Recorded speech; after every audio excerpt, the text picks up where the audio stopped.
में हम खबर शामिल करेंगे। एक हफ्ते में महंगाई की शरह में 0.21% कमी रिकॉर्ड की गई है। सालाना बुनियादों पर महंगाई बढ़ने की शरह 1.02% रही है। इदारा शुमारियात ने महंगाई पर हफ्तेवार रिपोर्ट जारी कर दी है। गुज़िश्ता हफ्ते 13 अशिया ज़रूरी कीमतों में इजाफा देखा गया है।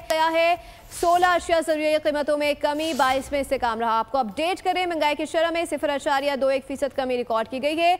एक हफ्ते में महंगाई की शरह में 0.21% कमी रिकॉर्ड की गई है और इदारा शुमारियात ने महंगाई पर हफ्तावार रिपोर्ट जारी कर दी। गुज़िश्ता हफ्ते 13 अशिया ज़रूरी कीमतों में इजाफा रिकॉर्ड किया गया था। 16 अशिया ज़रूरी कीमतों में कमी भी देखी गई, 22 में इस्तेकाम रहा है। गुज़िश्ता हफ्ते 13 अशिया ज़रूरी कीमतों में इजाफा हुआ। आपको अपडेट कर रहे हैं, एक हफ्ते में महंगाई की शरह में 0.21% कमी रिकॉर्ड की गई है। 16 अशिया ज़रूरी कीमतों में कमी, 22 में इस्तेकाम रहा है। सब्सक्राइब करें और बेल दबाएं ताकि कोई खबर रह न जाए।